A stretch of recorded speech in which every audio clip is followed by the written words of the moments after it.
Uma das primeiras coisas que surge na cabeça das pessoas quando elas vão questionar, vão interrogar, vão querer saber sobre a avaliação neuropsicológica é como que acontece. É passado feito algum exame, é colocado em alguma máquina? Tem muita gente que pergunta isso. Só que o que nós fazemos? O processo da avaliação neuropsicológica, ela, ele é embasado, ele é trabalhado dentro de um embasamento científico, tá? Ele é feito a princípio com entrevistas, tá? É feito entrevista com o paciente, é feita entrevista com o familiar, principalmente quando envolve crianças, envolve adolescentes, envolve pessoas que têm cuidadores, no caso, em alguns casos em que sejam idosos, e mesmo quando os adultos que são submetidos a essa avaliação neuropsicológica têm uma vida independente, muitas vezes a gente precisa fazer uma entrevista com alguns familiares, a gente precisa saber para a gente tomar algumas decisões. A gente faz uma primeira entrevista e aí a partir daí a gente vai conduzindo as demais. E aí nós fazemos a observação do comportamento do paciente, do cliente, seja como alguns prefiram chamar. A gente faz a avaliação, faz a observação do comportamento e depois a gente levanta uma hipótese a ser testada. Muitas vezes o paciente ele já chega no consultório levando para nós uma demanda.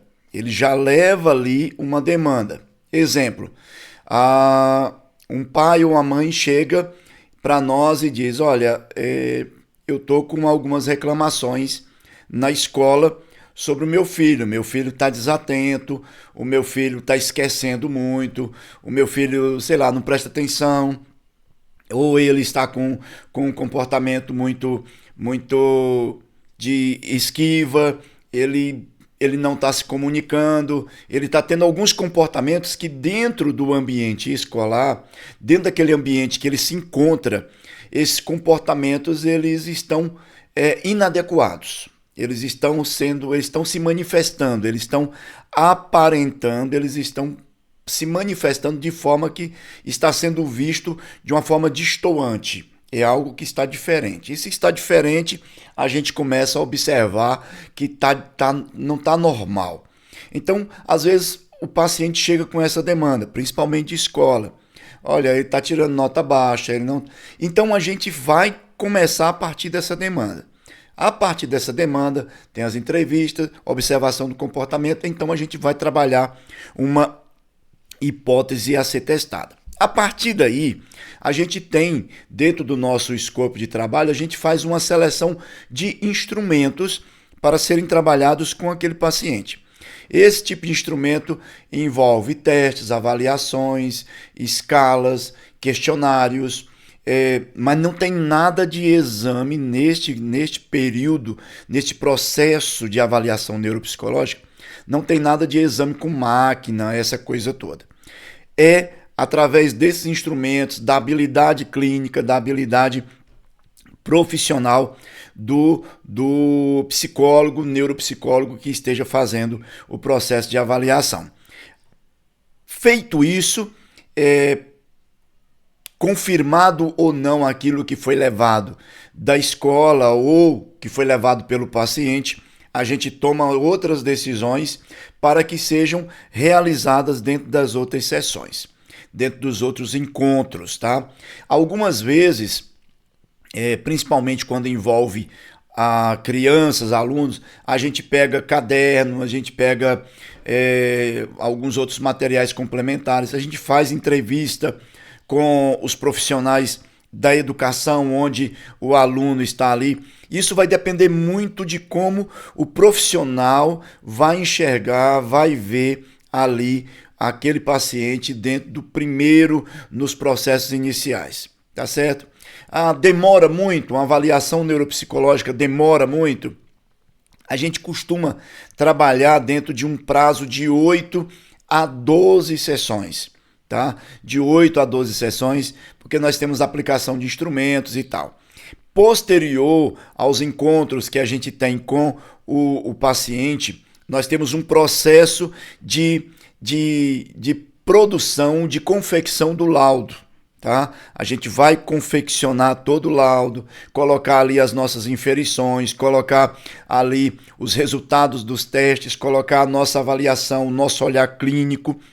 Posterior a isso, a gente tem um último encontro com o paciente ou com aquelas pessoas a quem são de direito e fazemos aquilo que nós chamamos de devolutiva. E nesse processo da devolutiva, nós explicamos tudo o que aconteceu dentro daqueles resultados, falamos e explicamos, no caso para pais, cuidadores, explicamos os processos que nós passamos, e isso chega a levar mais de 1 hora, 1 hora e meia, em alguns casos até 2 horas, onde nós fazemos essa entrevista de devolução dos resultados para os pais. Posterior a isso, o trabalho do neuropsicólogo de avaliação neuropsicológica está concluído. O paciente está com o laudo e com as orientações ou recomendações entregues por nós para que, dentro das necessidades que forem encontradas ali dentro dos processos de avaliação, sejam indicados os processos de reabilitação. Agora, quanto à reabilitação, aí já pode ser um tempo mais demorado, onde aquele que vai estar fazendo o processo de reabilitação vai estar trabalhando cada uma das áreas. Vamos imaginar que, no caso de crianças, adolescentes, estejam com dificuldades com relação à atenção. Então, serão aplicados determinados instrumentos para que haja uma aferição. Na verdade, não seria aferição, uma reabilitação daqueles processos de atenção. No que diz respeito à memória, nós temos ali as memórias de trabalho, nós temos ali as memórias de curto prazo, memória de longo prazo, nós temos as memórias que a gente chama episódicas e tal. Então, identificadas essas, vamos dizer assim, anomalias, essas coisas que estão distoantes dentro do processo de avaliação neuropsicológica, é feito ali um trabalho onde será trabalhado exatamente aqueles pontos que foram mais salientes dentro do processo. Como é que a gente sabe isso? Dentro dos testes, das escalas, nós temos padrões que são específicos para as pessoas de determinada idade, dentro do seu desenvolvimento. Por exemplo, eu tenho um padrão de funcionamento dentro da minha idade, dentro do período de desenvolvimento humano, eu tenho um padrão de funcionamento. E as escalas, os testes, eles mostram como eu devo funcionar num padrão de normalidade baseado em estudos feitos com grupos de pessoas dentro do meu perfil. É feita uma avaliação assim.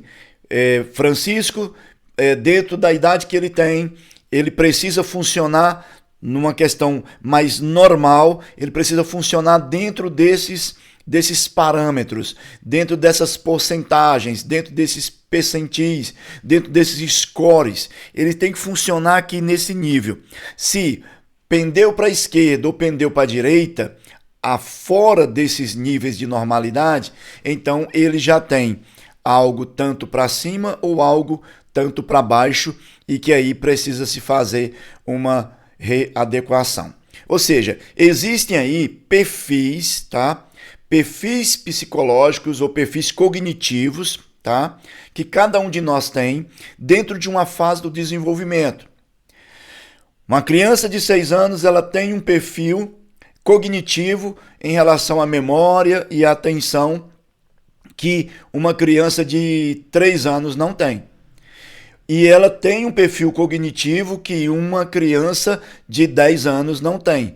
Ou seja, a gente tem que identificar os perfis cognitivos, por isso que o profissional tem muito estudo envolvido. Ele precisa saber o perfil cognitivo de alguém com 17 anos de idade. Tá? Ele precisa saber o perfil cognitivo de alguém com 17 anos de idade, dentro de uma determinada área. Para quê? Para que ele possa avaliar, conforme os resultados que ele receber, conforme os resultados que ele observar, avaliar essa criança, esse paciente está dentro do perfil cognitivo exigido ou esperado, não exigido, mas esperado. Se tá, beleza, ok. Não está, então é possível a gente fazer um processo de reabilitação, é possível a gente trabalhar isso para que ele se aproxime desse perfil, para que ele chegue lá nesse perfil. Então, se é possível, e muitas vezes é, então vamos pegar isso aqui e trabalhar de modo que ele consiga chegar a esse ponto de perfil. Vamos imaginar um idoso de 70 anos. Ele tem um perfil cognitivo, tá? Mas vamos imaginar um idoso de 70 anos que está com uma queda nas suas habilidades cognitivas. A avaliação neuropsicológica vai identificar onde estão essas quedas, onde está o problema maior, e pode-se, dentro de um processo de reabilitação, atrasar esse processo de perda de condições e capacidades cognitivas. Tá certo? Então, assim, a avaliação neuropsicológica, de um modo bem grosseiro de falar, seria mais ou menos isso. Tá certo? E a partir desses entendimentos, a partir desses conhecimentos, a gente pode estar tomando algumas decisões. Seja reabilitação ou seja psicoterapias, tá certo? Ou, às vezes é apenas uma mudança de ambiente, não é de lá, uma mudança de ambiente, uma mudança ambiental, uma mudança dentro do ambiente para que o sujeito consiga se desenvolver. Muitas vezes nós temos situações de crianças que são trazidas para o processo psicoterapêutico e é dito assim, olha, ele tem um problema muito de desenvolvimento social e ele não consegue, por exemplo, lá na igreja ele não se relaciona bem com ninguém, ele fica apático, ele fica no canto, ele fica para colar. Só que quando nós vamos observar, percebemos que é somente na igreja que ele tem esse comportamento. Lá na escola, ele tem um desenvolvimento social muito bom, tá? Lá quando ele vai para a pracinha ou quando ele vai para o restaurante e que vai brincar na piscina de bolinha, ele se relaciona muito bem ali. Então, é necessário verificar o que está acontecendo naquele ambiente. Às vezes, ele se relaciona muito bem na igreja, às vezes se relaciona muito bem na escola, mas ele tem um problema de se relacionar dentro do ônibus, do transporte escolar, que leva ele para a escola. Ou seja, existe alguma coisa no ambiente que está fazendo com que aquela criança se sinta retraída, se sinta meio apática, se mantenha triste e tal. Então, assim, tem que se observar os ambientes. E um detalhe, muitas vezes as escolas, elas apresentam somente o problema. Quando a gente pede um relatório da escola, muitas vezes, hoje em dia a gente já tem visto alguma mudança, mas ainda tem muito disso. A escola envia, o menino é danado, o menino é isso, o menino é aquilo outro e tal. Tá, esse menino, ele não tem nada que preste. Ele não tem absolutamente nada que funcione. O que funciona nele? Será que ele é realmente isso tudo? Ou seja, quais são os pontos positivos que a escola está vendo? Inclusive os pais devem ficar atento a isso. Quando a escola mostrar somente aquilo que é ruim, só aquilo, salientar somente isso, chegar para a escola e dizer assim, tá, isso é a parte ruim, qual é a parte boa? Quando a gente recebe isso, vamos dizer assim, essa parte boa, a gente já pode estar identificando também alguns potenciais ali. Mas isso é dentro do processo, dentro da avaliação e tal. Tá certo? Eu espero ter conseguido trazer luz dentro desse questionamento. E qualquer coisa, estou à disposição, pode fazer contato, pode me chamar que a gente responde. Tá bom? Grande abraço!